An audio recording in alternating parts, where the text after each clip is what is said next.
આજે આપણે સ્વાધ્યાય 16.2માં ગયા વખતે આપણે દાખલા જોયેલા કે સમતોલ પાસાને એક વખત ઉછાળવામાં આવે ત્યારે શું મળવાની વાતો થઈ હતી, અને સમતોલ પાસાને બે વખત ઉછાળવામાં આવે ત્યારે જે 36 પરિણામો મળેલા એના પરથી આપણે દાખલા નંબર 3 અને 6 ની વાત કરી હતી, અને છઠ્ઠાના પ્રશ્નોના જવાબ આપણે ચર્ચા કરી હતી. બરાબર. હવે અત્યારે આપણે જે લખેલું છે કોઈ પૂછ્યું નથી, એટલે આપણે દાખલા નંબર 7 ની અંદર એવું કહેવામાં આવે છે, કદાચ તમે વાંચો તો એની અંદર એવું લખ્યું છે કે ઉપરના જે દાખલામાં તમે જે પણ વસ્તુઓ મેળવેલી છે a of b, a છેદ b, આ બધું જે તમે મેળવ્યું છે a ડેશ b ડેશ, બરાબર છે, અને એના પરથી તમને એવું કહેવામાં આવે છે અહીંયા આપણે બે વસ્તુ બાકી રહી તે જરા લખી દઈએ, એટલે અત્યારે તમને હમણાં એનો અંદાજ આવે છે. આપણે જે બે પ્રશ્નો બાકી રહેલા b અથવા c અને b અને c, બરાબર છે, એવો આપણો પ્રશ્ન છે. b અથવા c તો શું આવી જાય? અથવા એટલે બધું જ આવી જાય એ તમને ખબર છે, બરાબર છે. તો b ની અંદર 1 1 ઘટક છે, 1 2 ઘટક છે, આ યુ બરાબર છે, અને એ છે, અને એના સિવાયના તમારે આટલા ઘટકો ઉમેરી દેવાના છે, બરાબર છે. એટલે બહુ બધા ઘટકો થશે આની અંદર. b ની અંદર b અથવા c એટલે b ની આખી લાઈન, અને એની અંદર c માંથી આવતા હોય જે 2 1 2 2 એટલા ઘટક b, અને યોગ એના જે ઘટકો આવે છે 2 1 એ હું લખી દઉં છું, 2 1 2 2 2 3 બસ, અને 4 1 આવશે, બરાબર છે. શું આવશે? 4 1, બરાબર છે, કારણ કે તમારાની અંદર 1 4 છે. આ જે લાઈન છે અયુગ્મની છે, એટલે અહીંયા મારે યુગ્મ વાળી સંખ્યાઓ તમારાની અંદર એડ કરવાની, એટલે b યોગ છે. અને b અને c પણ કદાચ કીધેલો છે, બરાબર ને, b અને c. આ નંબર તમારો છઠ્ઠો હશે. જો તમે હોમવર્ક કર્યું હશે તો તમને ખબર પડી જાય કે b ની 3 લાઈન આવશે આખી, કઈ? પહેલી, ત્રીજી અને પાંચમી લાઈન, અને એની અંદર તમારે આટલા ઉમેરવાના, 3 1 અને 2 1, પછી 2 2 2 3 અને 4 1 ઉમેરવાનું. હવે b અને c કે છે, તો સાતમો નંબર જે છે b અને c એટલે છેદ આવશે. તો બંનેની અંદર આવતા હોય એવા જ ઘટકો તમારે લખવાના છે. તો 1 1, પછી 1 2 આવશે, અહીંયા 1 3 આવશે, 1 3 આની અંદર છે, પછી 3 1 આવશે. એટલે પહેલા ચાર ઘટકો આવશે, 1 1 1 2 1 3 અને 3 1, આટલા ઘટકો તમારે બસ. અને a ડેશ છે, b ડેશ છે, c ડેશ, બધા ડેશ.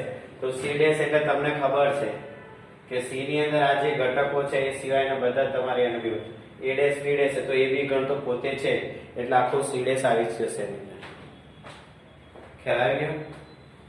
અને a અને b નો છેદગણ ખાલી ગણ છે a ડેશ b ડેશ, કારણ કે એની અંદર કોઈ ઘટક સંપર્ક. હા, હવે તમારે c માં એવા જોવાના રહ્યા કે જે c ડેશ તમે કરો છો તો 1 1 બાદ થઈ જાય, 1 2 બાદ થઈ જશે, 1 3 બાદ થશે, 1 4 બાદ થશે, એ બધા બાદ થઈ જાય c માં. જો બોર્ડ પર લખ્યું છે 1 1 1 2 1 3 1 4 2 1, બાકીના એ સિવાયના બધા ઘટકો c ડેશ માં આવે. 1 5 1 6 2 4 2 5 2 6 3 3 3 4. આજે મેં c લખ્યું છે, એના સિવાય c ડેશ 1 5 1 6 1 2 4 2 5 2 6, આખી લાઈન, અહીંથી આખી લાઈન, પાંચમી અને છઠ્ઠી આખી લાઈન, એ c ડેશ છે, બરાબર છે. હવે તમારે ત્રણેય અંદર આપ્યા કોમન સભ્યો લખી દેવાના. ઓકે, એ તમે કદાચ ઘરેથી કર્યું હશે તો તમારું કામ થઈ ગયું હશે, બરાબર. જો તમે પૂરું કર્યું હોય તો થઈ જાય, ના કર્યું હોય તો બાકી હશે. હવે 7મા ક્વેશ્ચનમાં એવો પ્રશ્ન પૂછે છે, તમારા ગીતાનું સત્ય છે કે અસત્ય એટલું જ તમારે મને કહેવાનું છે. એવું કહે છે કે ઉપયોગ પ્રશ્ન નંબર 6 પરથી નીચે આપેલા પ્રશ્નોના જવાબ તમારે કારણ આપવાનું છે. a અને b પરસ્પર નિવારક છે, સાચું છે, કારણ કે એવા સભ્યો જે છે એ યુગ્મ સંખ્યાની લાઈન છે, અને b ની જે લાઈન છે એ અયુગ્મ છે, તો બંનેનો છેદગણ ખાલી ગણ થઈ જાય. તો a અને b પરસ્પર નિવારક ઘટનાઓ છે, એટલે સત્ય થાય. બોર્ડ પર જોઈને જ તમારે પ્રશ્નો આપવાનો, જવાબ આપવાનો છે. બીજું તમારે કંઈ જ કરતા લખવાનું નથી. તમારે ખાલી જોઈ લેવાનું કે તમે પણ લખીને હોમવર્ક આવ્યા છો, તો તમને ખબર પડી જવી જોઈએ કે a અને b માં શું મળે છે. ક્વેશ્ચન નંબર 2, a અને b પરસ્પર નિવારક અને નિષેધ છે. સાચું છે, કેમ કે a છે b ખાલી ગણ છે. તમારે ચેક કરવું હોય તો કરી લો, બરાબર છે. કારણ કે a ની અંદર યુગ્મ સંખ્યા અંક આવે દેખાય એવું આપણે લખવાનું છે, અને b પાસા પર અયુગ્મ સંખ્યા હોય. એટલે બંને ના ઘટકો, નિદર્શ ઘટકો અલગ જ છે, એટલે છેદગણ અલગ છે. પણ શરતે બંનેનો તમે યોગગણ કરો તો તમને s મળી જાય. જો મેં જે a લખેલા છે b લખેલા લાઈનો તમે ચેક કરો તો એ સત્ય છે. એટલે બંને નિવારક પણ છે અને નિષેધ પણ છે. સમજાઈ ગયું? કોઈને કઈ પૂછવું હોય તો પૂછી શકે છે. કેમ આવું? તો જે બેનો છેદગણ ખાલી ગણ થયો એટલે નિવારક, અને બંનેનો યોગગણ કરો અને s મળી જવું જોઈએ. સારું થઈ ગયું. ત્રીજો, a બરાબર b ડેશ છે. બોર્ડ ઉપર લખેલું તમે જોઈ લો છો. a ડેશ એટલે શું? s minus a. b dash એટલે શું? s minus b. s માંથી b બાદ કરો એટલે a મળી જાય ને. તો બીજું વિધાન જે મેં લખેલું છે તમે ચેક કરી શકો છો અહીંયા કે a ડેશ બરાબર s માઈનસ s માંથી બાદ કરો એટલે જે ઘટક હશે b ના જ હશે, અને b ડેશ માં s માંથી b બાદ કરશો એટલે જે ઘટક વધશે એના. એટલે બંને સાચા છે. તમને ભલે પ્રશ્ન બે પૂછો b ડેશ બરાબર a છે તો યસ, a ડેશ બરાબર b છે તો પણ યસ. આવું કોઈક જ વખત આવું બનતું હોય છે. એટલે પણ તમને જ્યારે આ પ્રશ્નો પૂછે ત્યારે તમારે આ બધા પાછા પ્રશ્નો કરવાના હો. આ તો આપણે અત્યારે તમને ગયા વખતે લખાયેલો હતો અને કોઈ આપણે પછી પ્રેમ ન લીધો એટલે લખેલું આપણે ઉપયોગ કરી લીધો હતો. નહીતર આપણે પાછું ફરી ભજન કરવું પડે, નહીતર બધું જ તમારે ફરીથી s ની લાઈન આ બધું કરવું પડે. એટલે બે પાસાની વાત હતી એટલે મેં રવા દીધું. એના આગળના પ્રેમમાં જે આપણે કર્યું તો 2 દિવસ પહેલા એ લખેલું, પણ કોઈ તો પૂછી નાખ્યો છે. બરાબર. ત્રીજો, e અને c પરસ્પર નિવારક છે. શોધી કાઢો. e અને c નહીં થાય, કારણ કે a ની લાઈન 2 1 2 2 2 3 છે. તો તમારા c ની અંદર 2 1 2 2 2 3 છે, અને a ની અંદર 4 1 છે, તો c માં પણ તમારે 4 1 છે. તમારા ઘટકો જ જોવાના. અને તમે જુઓ a ની લાઈન પર મેં c લખેલો છે તો તમને દેખાઈ જાય. જુઓ તો આ જે છે એની લાઈન પર c 3 અને 1 અને 5 ઘટક છે તમારી પાસે. કેટલા ઘટક છે? 5 ઘટક છે. 2 1 2 2 2 3 પછી 4 1 આવ્યું, 4 ઘટક. એટલે બંનેનો છેદગણ ખાલી ગણ ન થાય. એટલે તમારે લખવું પડે a છેદ c બરાબર 2 1 2 2 2 3 4 1 is not 5. એટલે a અને c નિવારક ઘટનાઓ નથી એવું કરી લખવાનું છે. હા, આગળ e અને b ડેશ પરસ્પર નિવારક છે. e અને b ડેશ ના. a ડેશ બરાબર b તો છે. a ડેશ એટલે શું? s માઈનસ એટલે b મળે. a ડેશ અને b નિવારક થાય નહીં, અસત્ય છે. હા, કયું વિધાન છે? પાંચમું. ચોથું પણ અસત્ય. છેલ્લું, a ડેશ b ડેશ અને c પરસ્પર નિવારક અને નિષેધ છે. તો જો a ડેશ એટલે b મળે, બરાબર છે. b ડેશ એટલે a મળે, એ બંને નિવારક. અને c કીધું તો તમને ખબર છે કે c ની અંદર a અને b ના ઘટકો તમને દેખાય છે બોર્ડ ઉપર. જોવું હોય તો a ડેશ એટલે તમારે b ની લાઈન જોવાની.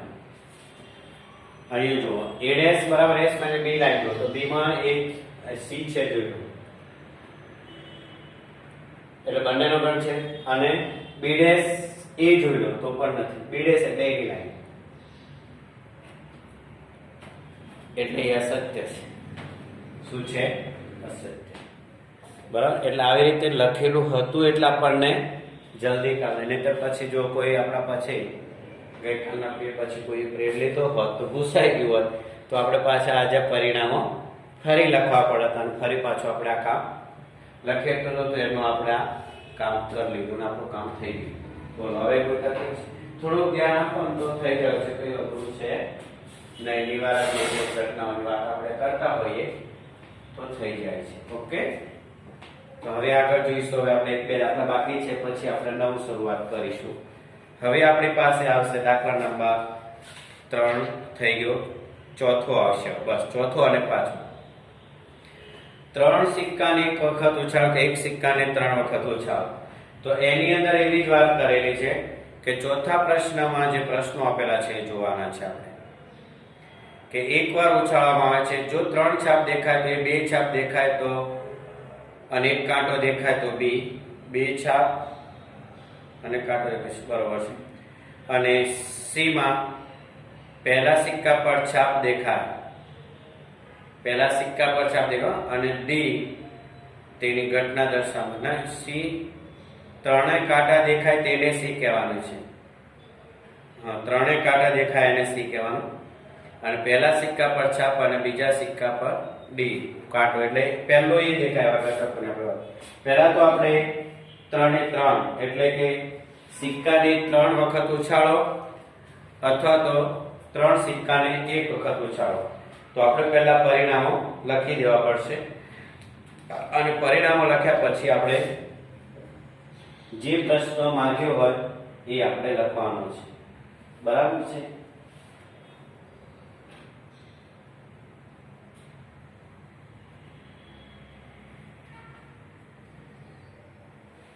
તો આપણે પહેલા 3 સિક્કાની વાતો કરી લઈએ, એના કુલ પરિણામો. દાખલા નંબર 3 અને 4 અને 5 જોડે થઈ જશે.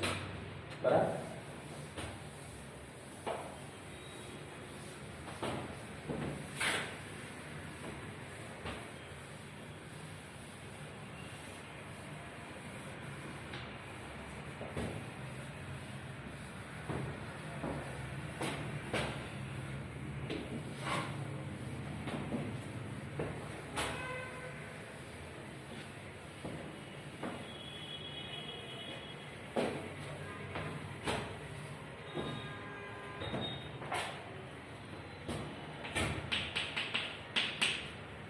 ત્રણ સિક્કાને એક વખત ઉછાળવામાં આવે છે.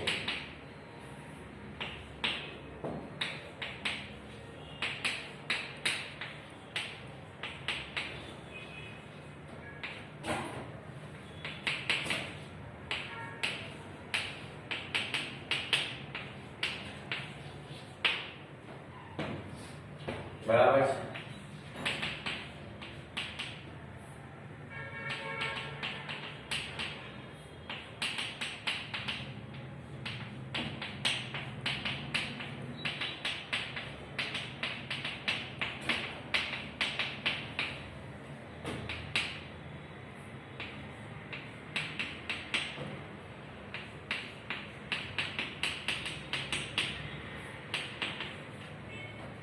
એક બે ત્રણ ચાર પાંચ 6 7 8. બરાબર. હવે આપણે જે ઘટના આપેલ છે ઘટનાઓ લખતા જઈએ અને પછી એના પ્રશ્નો. એટલે ચોથો અને પાંચમો દાખલો તમારી જોડે થઈ જશે. પહેલું જ છે ત્રણેય છાપ દેખાય. બહુ ઈઝી વસ્તુ. તો એ બરાબર H H H. બરાબર છે. નંબર 2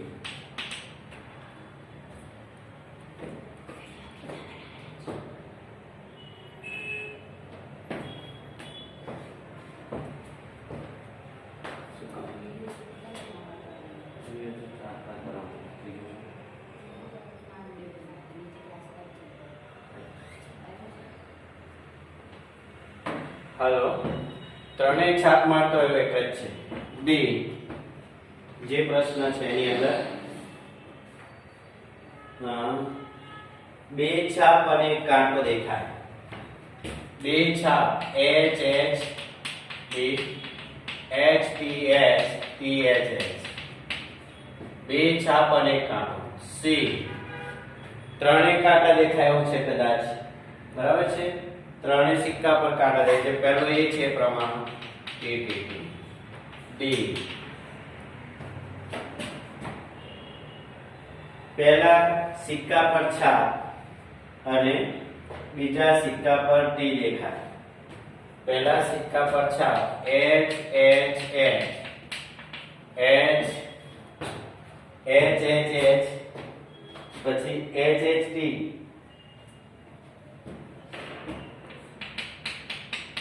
પછી SPT અને HTL. પહેલા સિક્કા પર છાપ દેખાવા HST STH અને HTT. આ પ્રશ્ન સરસ પૂછેલો છે. પહેલો H આવે એવું જ કરવાનું તમારે. બરાબર છે? ચલો હવે ક્વેશ્ચન આપણને શું પૂછેલા છે એની આપણે વાતો કરી લઈશું. તમારે જોવાનું, મારે કશું કરવાનું નહીં. ત્યારે હવે હું બેસીશ. બરોબર? તમારે આ જોઈને પ્રશ્નોના જવાબ આપવાના છે નંબર 1 અને એના પછી આપણે પાંચમો દાખલો પણ જોડે થઈ જશે, કારણ કે એમાં પણ 3 સિક્કાની જ વાતો કરેલી છે એટલે આપણે કશો પ્રશ્ન ઊભો થશે નહીં. ચલો પહેલો પ્રશ્ન શું પૂછ્યો છે? કઈ ઘટનાઓ પરસ્પર નિવારક છે, પ્રાથમિક છે અને સંયુક્ત છે? બહુ સરસ પ્રશ્ન પૂછી લીધો છે બેટા. તો હું તમને કહી દઉં, જો A અને B માં અલગ અલગ ઘટક છે એટલે A છે B5 અને A છે C5 અને B છે C5. બરાબર? તમે જોઈ લો કઈ રીતે થશે. A છે B બરાબર 5, A છે C બરાબર 5 અને B છે C બરાબર 5 અને C છે D બરાબર 5. જોઈ લો A છે B5, B છે C5, A છે C5, C છે D5. યસ ઓર નો? આ પ્રશ્ન, આ બધી ઘટનાઓ નિવારક થઈ ગઈ. બરાબર? આ બધી ઘટનાઓ કેવી છે? નિવારક ઘટનાઓ છે. ક્વેશ્ચન 2.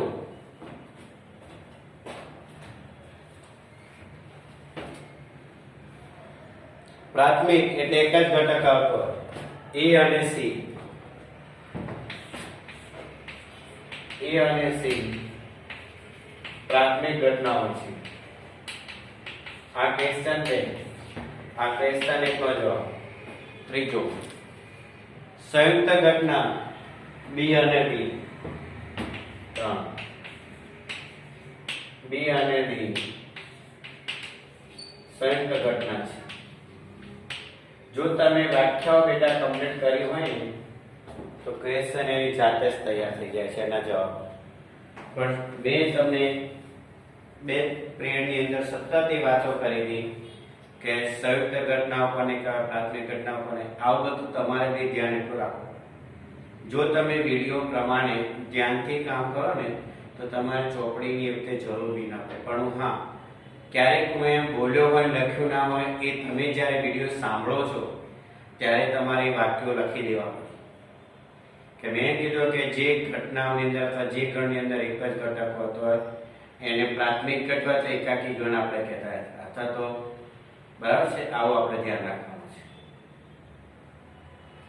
અને એક કરતા વધારે ઘટકો ગણમાં આવતા હોય નિદર્શ અવકાશના ઉપગણમાં તો એને સંયુક્ત ગણ. અને આ નિદર્શ અવકાશના ઉપગણો મળી ગયા બધા A B C અને D, એના ઉપગણો કહેવાય. શું કહેવામાં આવે છે? ઉપગણો. અને એ ઉપગણોના આધારે આપણે આ જવાબ આપ્યા છે, એટલું તમારે ધ્યાન રાખવું પડે. એના આધારે આપણે આ જવાબ આપી રહ્યા છે. એટલે તમારે A B C અને D એ નિદર્શ અવકાશના ઉપગણ કહેવાય. અને એ ઉપગણમાંથી તમારે એક પ્રાથમિક ઘટનાઓ, નિવારક ઘટનાઓના બધા જવાબ આપી દેવાના છે. હવે તમે અહીંયા માનો કે તમને નિશેષ ઘટનાનો પ્રશ્ન પૂછો તો એ નહીં થાય નિશેષ ઘટના. બરાબર છે? કારણ કે અહીંયા TTHH ના પ્રશ્નો છે જ નહીં. સમજી ગયા? એટલે આ પ્રશ્નો તમારા પૂરા થઈ જશે. જવાબ જોઈ લેવા તો જોઈ લો તમારે. A છે D, A છે C, B છે C, C છે D, 5 નિવારક. નંબર 5મો પ્રશ્ન. બરાબર?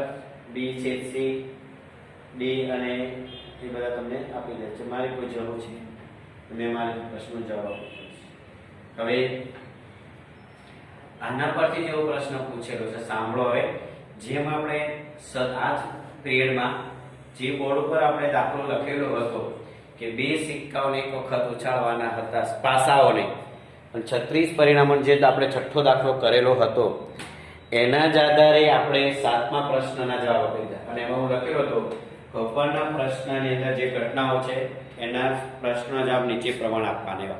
એવી જ રીતે અહીંયા એવું કીધેલું છે કે ઉપરના દાખલામાં જે તમે પ્રશ્નો બનાવ્યા છે, આ જે જવાબો લખ્યા છે, એના આધારે તમારે 5મા પ્રશ્નના જવાબ આપવાના છે.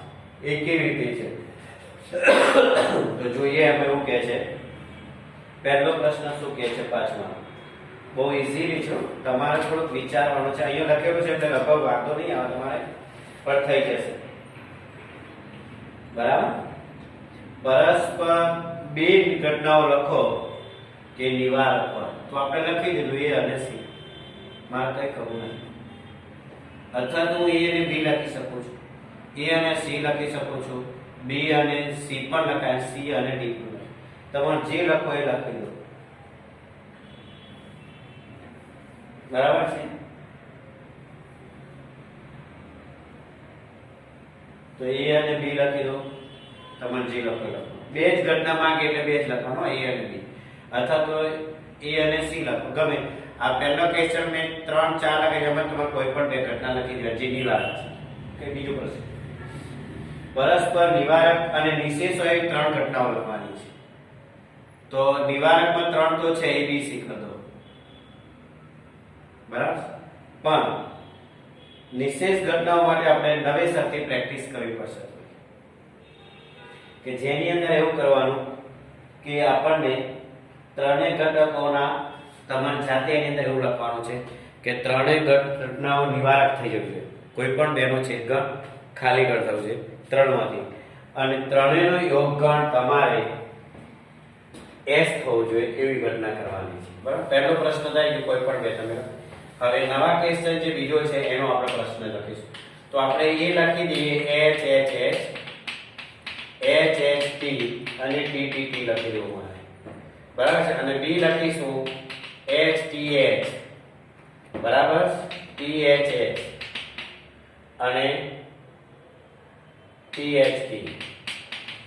બરાબર છે. હવે સી ની અંદર બાકી રહેતા આપણે લખી નાખીએ H H H H H T T H H અહીં છે. બરાબર. પણ T H H આમાં આવવું જોઈએ નહીં. T T H છે અને H T T લખી દીધું, નથી લખ્યું. T H T H H H H H T H T H T H H T T H H T T T H T T થઈ ગયા. જોઈ લો. આ બંને છેદગણ કરો, શું મળશે તમે જોયું? કશું જ નહીં મળે. બસ અહીંયા તમે જે S લખો ને એની અહીંયા ગોઠવણ કરી દેવાની. આ બીજો ક્વેશ્ચન 5માનો બીજો ક્વેશ્ચન છે. 5માનો બીજો ક્વેશ્ચન થઈ ગયો. પહેલાનો 5માનો પહેલો ક્વેશ્ચન આમાંથી ગમે તે તમે લખી શકો, આમાંથી અથવા આમાંથી લખી દો. પણ એમાં બે જ ઘટના કીધેલી છે એટલે એ અને બી નો છેદગણ આ રીતે. હવે જો આમાં કોઈ પણ બે નો છેદગણ કરો, ખાલી ગણ આવશે. A છેદ B ખાલી ગણ, B છેદ C ખાલી ગણ, A છેદ C ખાલી ગણ. હવે એટલે આ ત્રણે ત્રણ ઘટનાઓ નિવારક થઈ ગઈ. A છેદ B બરાબર B છેદ C બરાબર C છેદ A બરાબર I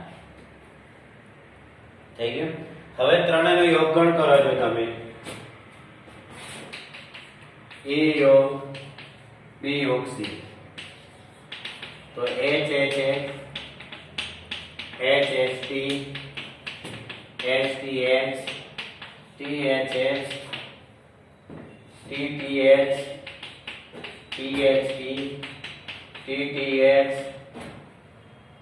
અને છેલ્લે T T T. ત્રણે ત્રણ યોગગણ S આવી જતો જોઈએ. એટલે એ ઘટનાઓ નિવારક પણ થઈ ગઈ અને નિશેષ પણ થઈ. બસ આ રીતે આપણે ગોઠવણ કરવાની છે, બીજું કંઈ જ કરવાનું નથી. ત્રીજો ક્વેશ્ચન છે, પરસ્પર નિવારક ન હોય તેવી બે ઘટના. નિવારક ન હોય એટલે શું કહેવાય? કોઈ પણ એક ઘટક સરખો બનાવી દેવાનો એટલે નિવારક ન બની જાય. ચલો, આ થઈ ગયો બીજો ક્વેશ્ચન. હવે આપણને એવું કીધું પરસ્પર નિવારક છે પરંતુ નિશેષ ન હોય તેવી ઘટનાઓ. બરાબર છે. એટલે આપણે જે પહેલો ક્વેશ્ચન લખ્યો એમાંથી લખી શકાય છે. પણ અત્યારે એવું કીધું છે કે નિવારક ન હોય તેવી બે ઘટનાઓ. સાંભળો, નિવારક ન હોય એનો મતલબ એવો કરી દઈએ આપણે ત્રીજા ક્વેશ્ચન ની અંદર કે આની અંદર એક ઘટક ઉમેરીએ તો એક ઘટક બાદ કરી દઈએ. આપણે એવું કંઈક કરી દઈએ. બે જ ઘટનાઓ માંગી છે ને, તો THH અને અહીંયા કરી દઈએ HHT. ચલો થઈ ગયું, જોઈ લો. A છે B નોટ 5 બરાબર છે. A છે નોટ 5 નિવારક. અને પછી પાછો પ્રશ્ન પૂછ્યો છે આપણને એટલે માન લખવું પડશે. નિવારક ન હોય તેવી થઈ ગઈ. ચલો ચોથો, નિવારક છે પરંતુ નિશેષ ન હોય તેવી બે ઘટનાઓ. તો આ લખેલું છે નિવારક છે અને નિશેષ ન હોય એટલે બંનેનું છેદગણ આમાં તો નોટ 5 આવે છે. આ લખવાનું નોટ 5 કારણ કે આપણે નિવારક ન હોય એવું લખવાનું હતું એ બે ઘટના. હવે શું કહે છે કે નિવારક છે પણ નિશેષ ના હોય, તો પાછો અહીંયા જે ઘટક એ લખી દઈએ આપણે. થઈ ગયું. તો A છે B બરાબર 5 નિવારક થઈ ગયું, પણ આ નિશેષ નહીં થાય. જોઈ લો કારણ કે આ બંનેમાંથી S નહીં મળે તમને, 8 થી 8 ઘટક નથી. એટલે તમારે આવો ફેરફાર આવો લખી નિર્દેશ અવકાશ લખીને આ જાતે બનાવી દો. પણ એટલું યાદ રાખવાનું કે નિવારક ન હોય બે ઘટના કે તો બે જ બનાવવાની અને બંનેનો છેદગણ ખાલી ગણતરી. અને નિવારક હોય પણ નિશેષ ના હોય તો આ નિવારક મેં કરી દીધું, પણ નિશેષ નહીં થાય. કેમ કે બંનેને યોગગણમાં 8 ઘટક નહીં થાય. આવું ધ્યાન રાખવાનું. બસ આવું થઈ ગયું. તમારું કામ પૂરું. હવે છેલ્લો ક્વેશ્ચન છે, પરસ્પર નિવારક હોય અને નિશેષ ન હોય એવી ઘટનાઓ લખવાની. નિવારક હોય પણ નિશેષ ના હોય એવી 3 ઘટનાઓ લખવાની છે. જોયું છેલ્લો ક્વેશ્ચન છે આપણો. 16.2 ઓવર થઈ ગયું. પછી આપણે આવતા પેડમાં આગળ સૂત્રો પહેલા લખવા બસ. સી પરસ્પર નિવારક હોય એવું લખવાનું છે. એટલે અહીંયા મેં અત્યારે TTT લખવા બાકી હોય લખી દઈએ. TTT છે H. હા THT. બીજો કયો ઘટક બાકી રહેશે? બસ એક જ લખી દઉં.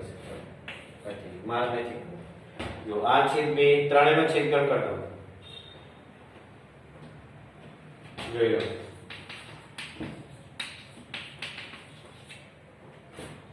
હવે ત્રણેયનો યોગગણ કરો તો એક ઘટક ઘટે છે શોધી. HH HHT TTT છેલ્લો આવી ગયો.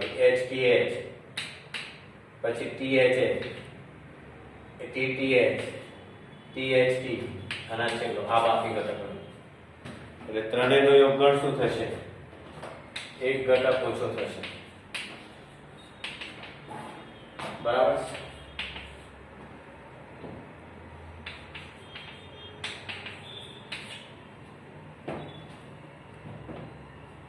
S માંથી THT બાદ કરો. મેં THT ઉપર નથી લખેલું. સમજી ગયા? એટલે નિશેષ. બસ આ તમારી જાત ઉપર આધાર રાખે છે કે તમે કેવી રીતે લખશો, કેવી રીતે વિચારો. આ રીતે થયું આપણું 16.2 પૂર્ણ કરી. હવે આપણે આગળના પીરિયડમાં આગળની થોડી વાતો કરીશું અને સૂત્રો પણ આપણે લખવાના છે. ઓકે, તો આ થયો આપણો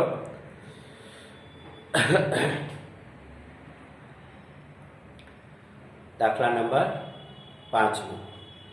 બરાબર. અને 7 3 દાખલા આપણે કરી દીધેલા છે. બરાબર. એટલે દાખલા નંબર 6 પરથી 7, 4 ઉપરથી 5, 4ના પ્રશ્નો બધું કાર્ય આપણે ઓકે. 16.2 ની લગભગ બધી જ વાતો તમારી સામે થઈ જાય છે. એટલે તમારી પ્રેક્ટિસ